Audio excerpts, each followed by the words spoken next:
नमस्कार, मैं हूं रामकृष्ण गौतम और आप देख रहे हैं दास सूत्र। और हमेशा की तरह दास सूत्र पर मैं आपके लिए लेकर आया हूं एक बड़ा अपडेट जो जुड़ा है मध्य प्रदेश लोक सेवा आयोग यानी एमपीपीएससी से। एमपीपीएससी ने राज्य सेवा परीक्षा 2021 का अंतिम रिजल्ट जारी कर दिया है। इसके पहले 2019 और 2020 की राज्य सेवा परीक्षा में भर्ती हो चुकी है, लेकिन इन तीनों परीक्षाओं में 13% फॉर्मूले का गजब पेंच फंसा है। क्या पेंच फंसा है? 13% फॉर्मूले के चक्कर में 171 पद और करीब 600 उम्मीदवार अटके हुए हैं। ये वो उम्मीदवार हैं जिन्होंने इन तीनों परीक्षाओं में किसी ना किसी में इंटरव्यू दिया है और वो इंतजार में हैं कि उनका अंतिम चयन होगा या नहीं। इसका पता चल जाए ये उम्मीदवार सोच रहे हैं, जल्द से जल्द उन्हें इसकी जानकारी मिल जाए।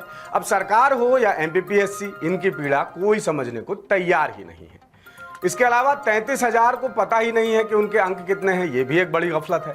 परीक्षा में पास हुए या नहीं हुए, दोनों ही उम्मीदवारों को पहले मार्कशीट भी मिलती थी और साथ ही उन्हें अपनी कॉपियां भी देखने को मिल जाती थी ताकि वो अपनी गलतियां देख सकें और आगे के लिए सुधार कर सकें। लेकिन ये फॉर्मूला आने के बाद यानी 87-13 का फॉर्मूला आने के बाद 2019 की परीक्षा से ये सिलसिला बंद कर दिया गया है। इस पे फुल स्टॉप लगा दिया गया है। अब केवल जो अंतिम चयनित 87% कोटे के उम्मीदवार होते हैं उन्हीं के अंकों की सूची जारी होती है। कॉपियां किसी को नहीं बताई जाती हैं। इन तीनों परीक्षाओं की मेंस में 33,000 से ज्यादा उम्मीदवार शामिल हुए थे। जो सफल नहीं हुए उन्हें और जो 13% कोटे में शामिल हैं उन्हें भी ना अपने अंक पता है और ना ही वो अपनी कॉपियां देख पा रहे हैं। अब आगे बढ़ने से पहले मैं आपको बताता हूं कि किन परीक्षाओं में कितने उम्मीदवार अटके हुए हैं। सबसे पहले बात करते हैं राज्य सेवा परीक्षा 2019 की। इस परीक्षा में कुल 571 पद थे। कानूनी अड़चनों के चलते इसका रिजल्ट 2020 के बाद आया। इसमें 87% में 484 पद और 13% में 87 पद हैं। करीब 13,000 उम्मीदवारों ने मेंस दी थी। इसमें केवल चयनित 484 उम्मीदवारोरों को ही अंक पता है, बाकी अटके हुए हैं। बात करें राज्य सेवा परीक्षा 2020 की तो इसमें कुल 260 पद थे, जिसमें से 87% में 218 और 13% में करीब 42 पद थे। करीब 8,000 उम्मीदवारों ने ये मेंस परीक्षा दी थी। केवल 218 चयनित उम्मीदवारों को छोड़कर बाकी को नहीं पता कि उनके अंक कितने हैं। वहीं 42 पद होल्ड पर हैं और इन पदों पर इंटरव्यू देने वाले भी अटके हुए हैं। अब आते हैं राज्य सेवा परीक्षा 2021 पर, जिसमें कुल 290 पद हैं। इनमें अभी रिजल्ट आया है, जिसमें 248 पदों पर 87% कोटे में अंतिम रिजल्ट अटका हुआ है। बाकी 13% कोटे में 42 पद हैं जो होल्ड पर हैं। इस कैटेगरी में इंटरव्यू देने वालों को अपना रिजल्ट नहीं पता है। वहीं मेंस 10,500 उम्मीदवारों ने दी थी, उन्हें अपने अंक नहीं पता और ना ही कॉपियां दिखाई जा रही हैं। ये भी बड़ी मुसीबत है। राज्य सेवा परीक्षा 2022 में भी यही होगा। हाल ही में पीएससी ने राज्य सेवा मेंस 2022 का रिजल्ट जारी किया है। इसमें कुल 457 पद हैं, जिसमें 87% में 405 और 13% में 52 पद हैं। इसमें 13,000 से ज्यादा उम्मीदवारों ने मेंस की परीक्षा दी है। वहीं इंटरव्यू के लिए 87% कोटे में 1,286 और 13% कोटे में 313 उम्मीदवारों को बुलावा मिला है, यानी इंटरव्यू के लिए बुलाया गया है। लेकिन अंतिम चयन सूची 1,286 में से जारी होगी और ये एक बड़ा पैच है। इसके अलावा 313 पद फिर होल्ड हो जाएंगे, ये भी एक बड़ी मुसीबत है। साथ ही राज्य वन सेवा सहित कई परीक्षाओं में भी यही हाल है। ये केवल राज्य सेवा का आंकड़ा है। इसके अलावा राज्य वन सेवा, विविध मेडिकल परीक्षा, सेट का रिजल्ट, ये सभी इसी फॉर्मूले के तहत रोक दिए गए हैं। सेट का रिजल्ट विवादों में आ गया था और ये बड़ा अनोखा विवाद है। क्या विवाद है वो भी आपको मैं बताता हूं। ये केवल नेट के तहत पात्रता परीक्षा है, जिसमें 6% को सर्टिफिकेट मिलता है, लेकिन इसमें भी 13% रिजल्ट होल्ड कर दिया गया है। क्यों होल्ड किया गया है? आयोग का तर्क है कि आरक्षण जो है वो राज्य शासन के नियमों के तहत ही दिया जाता है। जिन उम्मीदवारों के सेट के रिजल्ट होल्ड हुए हैं उनमें से कुछ याचिकाकर्ता हाई कोर्ट चले गए और उन्हें सशर्त असिस्टेंट प्रोफेसर भर्ती परीक्षा देने को मिल गई। अब आगे बढ़ने से पहले आपको बताता हूं कि ये 87-13% का फॉर्मूला है क्या, जिसकी बार बार चर्चा हो रही है। इसकी वजह से काफी पेंच फंस रहे हैं, तो वो आपको बताता हूं। दरअसल ओबीसी आरक्षण 27% देना है या 14%, इसी विवाद के चलते मामला सुप्रीम कोर्ट तक पहुंच गया है और मध्य प्रदेश सरकार ने यह फॉर्मूला निकाल लिया था कि 87 और 13 के आधार पर नियुक्तियां दी जाएंगी, रिजल्ट जारी किए जाएंगे। अब सितंबर 2022 में सामान्य प्रशासन विभाग यानी जीएडी से एक आदेश आता है और उस आदेश में कहा जाता है कि अभी ओबीसी वर्ग को 14% आरक्षण मानते हुए कुल 87% पदों का रिजल्ट जारी किया जाता है। बाकी 13% पद पर हम ओबीसी और अनारक्षित दोनों के लिए रिजर्वेशन रखेंगे। इनकी मेंस, इंटरव्यू सब होंगे, लेकिन 13% का रिजल्ट जारी नहीं करेंगे। जब कोर्ट से यह डिसाइड होगा कि इसे ओबीसी के पास जाना है या अनारक्षित के पास, तब यह रिजल्ट जारी कर संबंधित पद जो है वो संबंधित कैटेगरी वाले को दे दिए जाएंगे। यानी यदि ओबीसी आरक्षण 27% हुआ तो होल्ड किए गए 13% पद ओबीसी में जाएंगे, नहीं तो अनारक्षित वाले उम्मीदवारों के पास ये पद चले जाएंगे। हाई कोर्ट ने 14% पर रिजल्ट जारी करने का आदेश भी दिया हुआ है। अब मजे की बात यह है कि 14% आरक्षण, ओबीसी को 14% आरक्षण मानकर रिजल्ट जारी करने से हाई कोर्ट से कोई रोक ही नहीं है। ईएसबी यानी कर्मचारी चयन मंडल की ओर से 27% आरक्षण पर रिजल्ट जारी करने को लेकर हाई कोर्ट ने तो उल्टे आदेश दिए हुए हैं कि 14% पर रिजल्ट जारी करें। अब ये देखिए कितना गजब का कंफ्यूजन है। यानी उम्मीदवार अपने परीक्षा की तैयारी करें, स्ट्रेस लें देरी का, आगे की प्लानिंग करें, वो क्या करें समझ में नहीं आ रहा है। तरह तरह के पेंच उसमें फंस रहे हैं। बहरहाल इस आदेश का पालन करने की जगह चुनाव के चलते सरकार ने नया खेल कर दिया और वहां भी जनवरी 2024 में 87-13% फॉर्मूला लागू कर दिया गया और यहां भी सैकड़ों पद और हजारों उम्मीदवार अटक गए। इधर हाई कोर्ट ने पीएससी को आदेश दिए हैं, लेकिन पीएससी ने पेंच फंसा दिया। क्या पेंच फंसाया वो बताने से पहले आपको एक जरूरी बात बताता हूं और वो बात यह है कि इस मामले में पूर्व मुख्यमंत्री कमलनाथ भी कूद गए हैं। पूर्व मुख्यमंत्री कमलनाथ ने सोशल मीडिया प्लेटफॉर्म एक्स पर पोस्ट कर 87-13% फॉर्मूले और ओबीसी आरक्षण को लेकर अपनी बात रखी है। उन्होंने सवाल उठाए हैं। कमलनाथ ने लिखा कि मध्य प्रदेश लोक सेवा आयोग की ओर से जारी चयन सूची में 13% रिजल्ट पर रोक के साथ केवल 87% रिजल्ट ही जारी किया गया है, यानी 87% फॉर्मूले का रिजल्ट जारी किया है। राज्य सेवक कि ये जो परीक्षा है कुल 283 पदों के लिए थी, लेकिन अंतिम रिजल्ट केवल 243 पदों के लिए जारी हुआ है। 13% अभ्यर्थियों का भविष्य फिर अंधेरे में धकेल दिया गया है। हमारी कांग्रेस सरकार ने ओबीसी आरक्षण को 14% से बढ़ाकर 27% किया था। बीजेपी सरकार ओबीसी को बढ़े हुए आरक्षण का लाभ दिलाने और पूरे मामले की अदालत में सही पैरवी करने में नाकाम रही, ये आरोप हैं कमलनाथ के।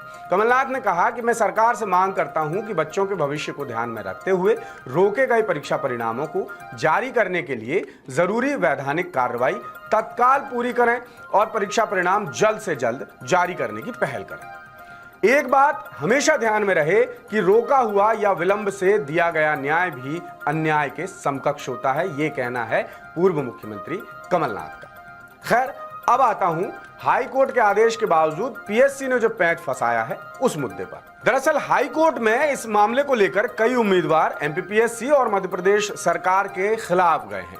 अप्रैल 2024 में हाई कोर्ट ने साफ आदेश दिए थे कि 7 दिन के भीतर 13% रिजल्ट की सूची सार्वजनिक की जाए, लेकिन इसमें पीएससी ने आवेदन दे दिया और सूची जारी करने से मना कर दिया। अब इसमें 1 जुलाई को सुनवाई होना है, यानी 1 जुलाई को तय होगा कि आगे क्या होना है। अब सबसे बड़ी बात यह है कि जो पास होंगे उनकी वरिष्ठता का क्या होगा, ये सवाल लगातार एमपीपीएससी के अभ्यर्थी दासूत्र को भी भेज रहे हैं, तो हमने कोशिश की कि हम उस सवाल का जवाब दे सकें। इसके अलावा इस मामले में जब भी ये 13% का जो होल्ड रिजल्ट है वो जारी होगा तो कई सवाल खड़े होंगे। जैसे पहला सवाल ये है कि जो चयनित होंगे, जैसे 2019 का रिजल्ट आता है तो वो साल के हिसाब से तो वरिष्ठता में 2020 और 2021 के चयनित उम्मीदवारों से आगे होगा। उसकी मांग वाजिब होगी कि उसे सीनियरिटी दी जाए, वरिष्ठता दी जाए। फिर सैलरी की भी मांग उठेगी, वेतन की भी मांग उठेगी। हालांकि उसके लिए ये नियम है कि ज्वाइन नहीं किया तो वेतन नहीं मिलेगा, लेकिन सीनियरिटी और बाकी सेवा लाभों के लिए मांग तो जरूर उठेगी, इससे इनकार नहीं किया जा सकता। यानी वरिष्ठता से ही आगे पदोन्नति और बाकी लाभ तय होंगे। तब की स्थिति क्या होगी, तब जीएडी क्या करेगी, ये सवाल भी उठ रहा है। तो उम्मीदवारों की ये भी मांग है कि कम से कम सूची तो बता दो भैया कि 13% जो रिजल्ट है या 87% जो रिजल्ट है उसकी सूची तो बता दो आप।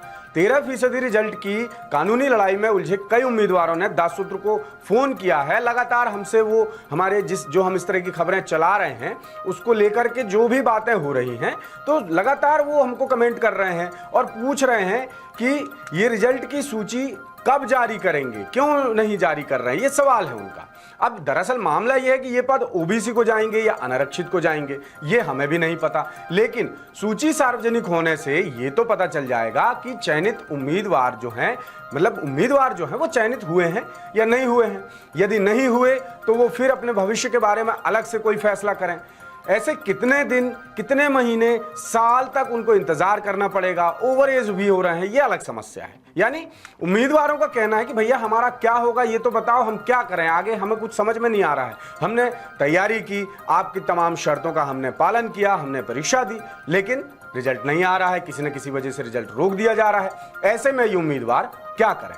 तो ऐसे में हम जो अपने दर्शकों को बताना चाहते हैं वो ये है कि ऐसे में कम से कम जो चयनित उम्मीदवार हैं वही इंतजार करेंगे और बाकी जो हैं वो आगे बढ़ जाएंगे। कम से कम आयोग को, सरकार को इतनी व्यवस्था तो कर ही देनी चाहिए, लेकिन नहीं हो रहा है ये सब। इसीलिए लगातार अभ्यर्थी परेशान हो रहे हैं। अब कॉपियां दिखाने में भी ऐतराज है भैया, क्या ऐतराज है ये भी नहीं बता रहा है आयोग। अब उम्मीदवारों का कहना है कि हमने कॉपियां नहीं देखी, हमको कॉपियां ही नहीं दिखाई जा रही हैं। अब कॉपियां दिखाना क्यों जरूरी है? देखिए, इसके मैं आपको एक बड़ा इसका पहलू बताता हूं कि कॉपियां देखने से उम्मीदवारों को पता चल जाएगा कि भैया आखिर चूक कहां हो रही है और आगे की परीक्षा में उन्हें किस बात का ध्यान रखना है। यानी किसी प्रकार का सहयोग, किसी प्रकार का मार्गदर्शन है नहीं। ऊपर से आयोग का ये जो रवैया है, अड़ियल रवैया हम इसको कहेंगे, मनमर्जी की जो हम बात कहेंगे, बदइंतजामी को लेकर बदनाम है एमपीपीएससी। तो इसका ध्यान क्यों नहीं रखा जा रहा है? क्यों छात्रों की मेहनत को पानी में, मिट्टी में मिलाया जा रहा है? तो उम्मीदवारों का कहना है कि बस हम परीक्षा दिए जा रहे हैं, कॉपियां दिखाने में तो कोई रोक भी नहीं है, न सरकार का आदेश है ऐसा कोई, न हाई कोर्ट से किसी तरह की रोक है। फिर कॉपियां क्यों नहीं दिखा जा रही हैं, ये बड़ा सवाल है। पीएससी का फिलहाल इनकार है इस चीज को लेकर और पीएससी 13% रिजल्ट पर भी अभी कुछ भी कहने से साफ इनकार कर रहा है। उसका साफ कहना है कि मामला हाई कोर्ट में है और चूंकि ये मामला नीतिगत है, ये बहुत बड़ा बहाना है, आप मान के चलिए ये मामला नीतिगत है और नीतिगत होने की वजह से सरकार स्तर पर ही इसमें आदेश जारी होंगे। ये बड़ा बहाना बना लिया है, एक बचाव का रास्ता निकाल लिया है आयोग ने। इसलिए अभी आगामी आदेश तक जो स्थिति चल रही है वही रहेगी, यानी कुछ क्लियर नहीं है। अब जाते जाते मैं आपको उस सवाल का जवाब देने की कोशिश करता हूं जो दाससूत्र को लगातार एमपीपीएससी के अभ्यर्थी भेज रहे हैं। हम लगातार एमपीपीएससी से जुड़ी गतिविधियां, शिक्षा से जुड़ी गतिविधियां, भर्तियों से जुड़ी गतिविधियां, ये सब आपके सामने हम ला रहे हैं। तो लगातार लोग हमसे टच में हैं, अभ्यर्थी हमसे टच में हैं और वो हमसे सवाल कर रहे हैं। तो कुछ सवाल हमारे पास आए कि बाकी रिजल्ट कब तक आएंगे। तो दाससूत्र के विशेष संवाददाता जिनके जरिए हम ये खबर आप तक पहुंचा रहे हैं, संजय गुप्ता से आयोग के अधिकारियों ने खास बातचीत में कहा है कि बाकी रिजल्ट इसी हफ्ते आएंगे, निश्चिंत रहिए। जी हां, निश्चिंत रहिए। दाससूत्र आपको बता रहा है कि जो भी रुके हुए रिजल्ट हैं, आयोग का साफ कहना, देखिए ये हम नहीं कह रहे हैं, हम आयोग से बातचीत के आधार पर ये चीजें आपके सामने ला रहे हैं। तो आयोग का कहना ये है, उन्होंने अभ्यर्थियों से निश्चिंत रहने को कहा है और ये कहा है कि रिजल्ट इसी सप्ताह जारी होंगे। अब थोड़ा सा इंतजार कर लीजिए, किसी भी शाम कोई भी रिजल्ट आ सकता है, किसी भी दिन कोई भी रिजल्ट आ सकता है। तो जैसा एमपीपीएससी के अधिकारियों ने दाससूत्र के विशेष संवाददाता संजय गुप्ता को बताया, हमें बताया, हम वैसी जानकारी आप तक ला रहे हैं और आगे भी हम एमपीपीएससी से जुड़ी, शिक्षा से जुड़ी तमाम जो गतिविधियां हैं उनके हम अपडेट्स आप तक पहुंचाते रहेंगे। देखते रहिए दाससूत्र। नमस्कार।